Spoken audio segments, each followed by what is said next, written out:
Good day. Today I will be presenting my community disaster risk reduction and management blueprint.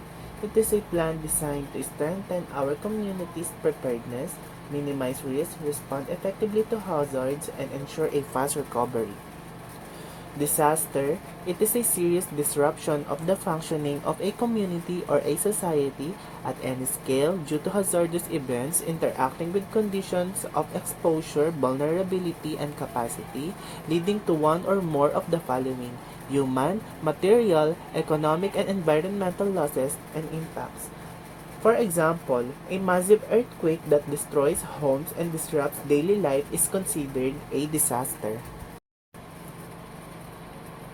Hazard, a process, phenomenon, or human activity that may cause loss of life, injury, or other health impacts, property damage, social and economic disruption, or environmental degradation. For example, a cracked and unstable building after an earthquake is a hazard because it can collapse and cause injury. Exposure, the situation of people, infrastructure, housing, production capacities, and other tangible human assets located in hazard-prone areas. For example, living in a low-lying area near a river increases exposure to flooding. To differentiate hazard and risk, as we can see in this picture, a hazard refers to the potential danger itself, like a earthquake or typhoon, while risk is the chance that this hazard will actually cause harm, depending on how exposed and vulnerable we are. In short, the hazard is the threat, and the risk is its possible impact on our community. These are the four pillars of disaster risk reduction management.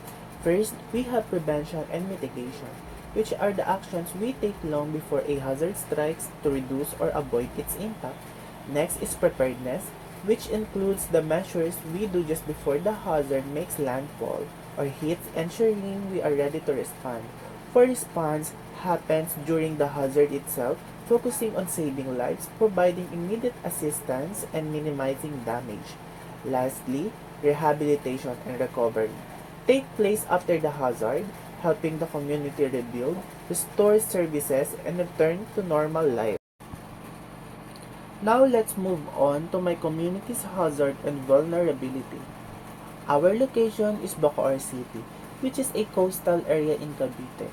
Being near the shoreline, our community is prone to flooding and storm surges during strong typhoons.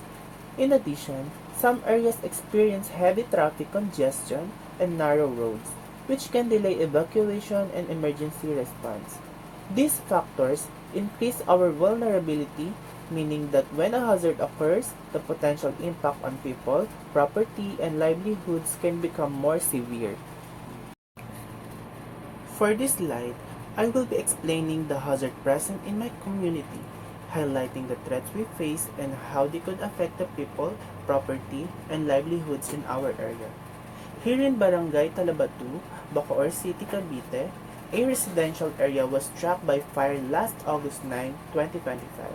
According to reports, the barangay has a history of recurring fire incidents, often caused by the use of light construction materials and worsened by the close spacing of houses. These conditions make flames spread faster and harder to control, putting residents at significant risk. Vulnerability in the community was clearly shown during the incident. Physically, the fire caused injuries and destroyed homes, leaving many families without shelter. Socially, it displaced residents, disrupted community life, and crowded evacuation centers.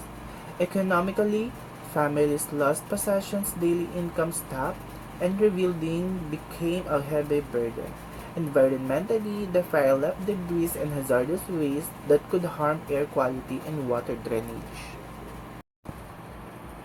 In this slide, a certain barangay here in Bacoor, fishing and oyster harvesting remain among the main sources of livelihood. But as typhoon season approaches, many fishermen face hazards they may not be fully prepared for. Typhoons can bring strong winds, heavy rains, and rough seas, making fishing trips dangerous and putting lives at risk. In terms of physical impacts, fishermen are exposed to high waves, capsizing, and injuries caused by turbulent waters. On the social side, typhoon-related disruptions can affect the community's stability as families worry for the safety of their loved ones and may lose access to food and income.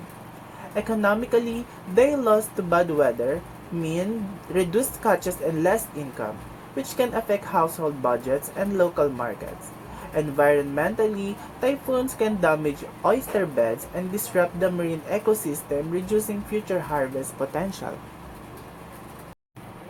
As I mentioned, Bacoor City, located along the coastal area of Cavite, faces a high risk of flooding, especially during heavy rains and typhoon season.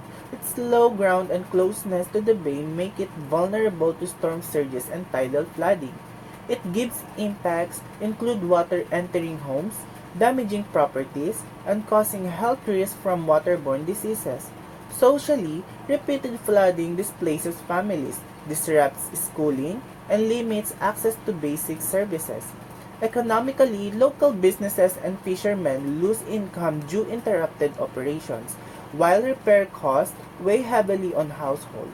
Environmentally, floodwaters carry garbage and pollutants into waterways, harming marine life and degrading the coastal ecosystem. For this slide, I have prepared a table showing my proposals to address the hazards and vulnerabilities in Bacoor City. These include actions for prevention, preparedness, response, and recovery, each aim at reducing risk, protecting lives, and helping our community become more resilient. I propose the implementation of a comprehensive fire prevention and community safety program in different barangays in Bacoor City, Cavite. This project will focus on reducing fire risks in high-density residential areas by conducting regular fire safety drills, installing fire extinguishers, and enforcing building regulations that discourage the use of highly flammable materials. It will also include awareness campaigns on safe electrical practices and proper spacing between structures, as well as training volunteer firefighters for faster emergency response. By addressing both physical vulnerabilities and community behavior, this program aims to protect lives, safeguard livelihoods, and minimize environmental damage caused by recurring fire incidents.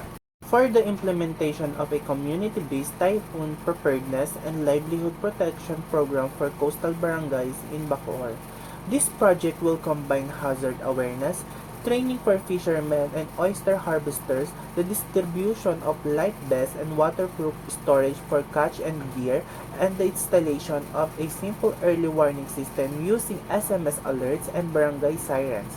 By equipping the community with knowledge and resources, the program aims to reduce physical risk during typhoons, protect livelihoods from economic loss, and safeguard the marine environment from overharvesting or damage caused by storm disruptions.